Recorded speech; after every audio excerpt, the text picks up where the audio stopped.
بسم اللہ الرحمن الرحیم۔ شروع کرتا ہوں اللہ کے پاک نام سے جو بڑا مہربان نہایت رحم والا ہے۔ دیکھتی آنکھوں اور سنتے کانوں کو السلام علیکم۔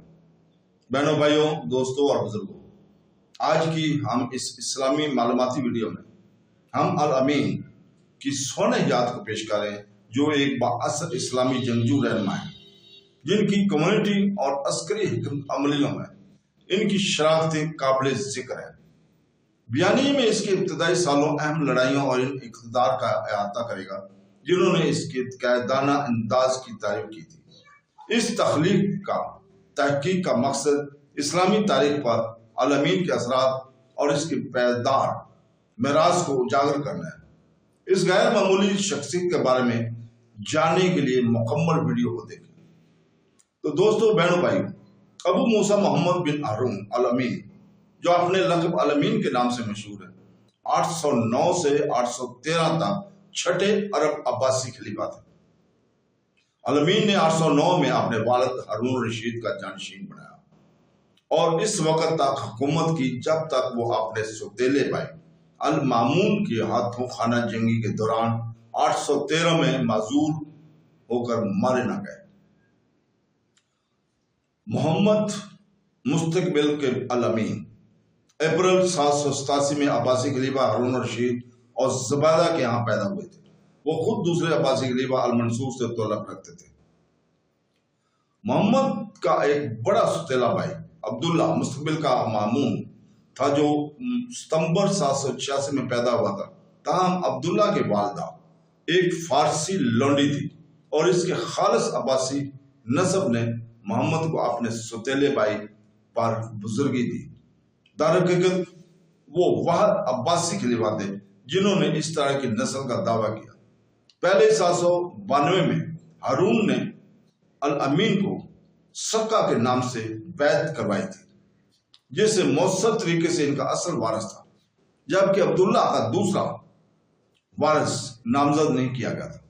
799 میں تک قابل اعتماد شخص کے نام سے دونوں بھائیوں کو طاقتور برمیت خاندان کے افراد کے طور پر ٹیوٹر تسلط کیے گئے۔ الامین کا ٹیوٹر الفضل ابن یحییٰ تھا جبکہ المامون کا جعفر بن یحییٰ تھے۔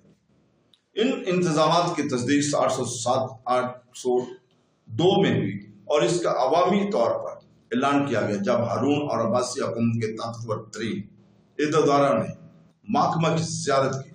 الامین بغداد میں ہارون کی جگہ لے گا لیکن المامون الامین کا وارث رہے گا اور اس کے علاوہ ایک وسیع خراسان پر حکومت کرے گا۔ یہ ایک خاص اہمیت کی تقرری تھی کیونکہ خراسان عباسی انقلاب کا نقطہ آغاز تھا جس نے عباسیوں کو اقتدار میں لایا اور خلافت کے صوبوں میں ایک مرحات یافتہ مقام برقرار رکھا۔ مزید برآں عباسی خاندان خراسانیوں پر فوجی لیڈروں اور منتظمین کے طور پر بہت زیادہ انحصار کرتا تھا۔ بہت ساری اصلی خراسانی عرب فوج خراسانیہ جو عیسائیوں کے ساتھ مغرب میں آئی تھی کو عراق اور نئے عباسی دارالحکومت بغداد میں جگیریں دی گئی اور وہ ایک اشرافیہ گروہ بن گیا جسے ابن الدولہ ریاست خاندان کے بیٹے عباسی ریاست کے اعلیٰ ترین حلقوں میں ایک ایرانی عنصر کی یہ بڑے پیمانے پر موجودگی جس میں برمگید خاندان کے لیے سب سے قابل ذکر نمائندوں کے طور پر لیا گیا تھا۔ یقیناً الامون کی تقریر کا ایک عنصر تھا جو اس کی والدہ کے ذریعے مشرقی ایرانیوں سے منسلک تھا۔ صوبے بطور وارث اور خراسان کے گورنر معاہدے کی شرائط جو مورخ الطبرہ نے تفصیل کے ساتھ درج کی ہیں، المامون کے خراسانی نائب حکومت کو وسیع خود مختاری سے نوازا ہے۔ تاہم جدید مورخین کا خیال ہے کہ ان اکاؤنٹس کو بعد میں المامون کے بعد کے معزز خاندانوں نے مؤخر ذکر کے حق میں توڑ مروڑ کر پیش کیا ہے۔ ہارون کے تیسرے وارث المتوین کو بالائی مسٹوبیشیا میں بازنطینی سلطنت کے ساتھ سرحدی علاقوں کی ذمہ داری ملی تھی۔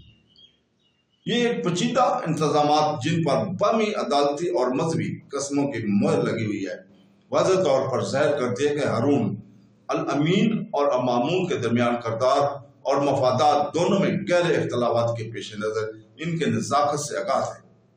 بہت جلد اس پوشیدہ دشمنی کے اہم اثرات مرتب ہوئے۔ جنوری 803 میں عدالت کے بعد واپس آنے کے تقریباً فوراً بعد برمکنہ خاندان کے اقتدار سے اچانک زوال سے عباسی اشرافیہ ہل کر رہ گئے۔ ایک طرف یہ واقعہ اور حقیقت کے عکاسی کی کر سکتا ہے کہ برمکیاں واقعی خلیفہ کی پسند کے لیے بہت زیادہ طاقتور ہو چکے تھے، لیکن اس کا وقت بتاتا ہے کہ یہ جانشینی کے معاملے سے بھی منسلک تھا۔ الامین ابا اور آل کے ساتھ برمکیوں کے ساتھ مامون اور دونوں کیمپ روزمرہ کے ہر روز بروز الگ ہوتے جا رہے تھے۔ اگر الامین کو کامیاب ہونے کا موقع ملتا تو برمکیوں کی طاقت کو توڑنا ضروری تھا۔ انتظامیہ کی بڑھتی ہوئی مرکزیت اور اپنا کے ارسل و رسوخ کے ساتھ اضافہ، جن میں سے بہت سے اب صوبائی گورنر کے عہدوں پر قائم کرنے اور ان صوبوں کو بغداد سے قریب تر کنٹرول میں لانے کے لیے بھیجا گیا تھا، اس کی وجہ سے صوبوں خاص طور پر خراسان میں بد امنی پھیلی، جہاں مقامی اشرافیہ کی انبا کے ساتھ درینہ دشمنی تھی، اور عراق سے صوبے اور اس کی آمدنی کو کنٹرول کرنے کا ان کا رجحان تھا۔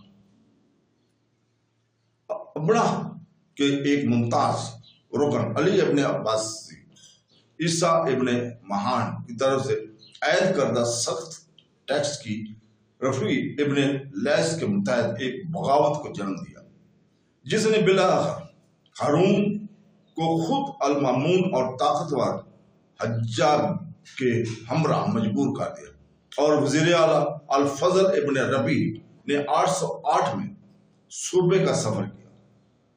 تو دوستو، بہنوں بھائیوں، کل ہم بیان کریں گے کہ الامین چھٹا عباسی خلیفہ کیسے بنا تھا اور اس کا دور حکومت کیسا تھا۔ تو ہمیں کل تک کے لیے اجازت دیں۔ اللہ حافظ۔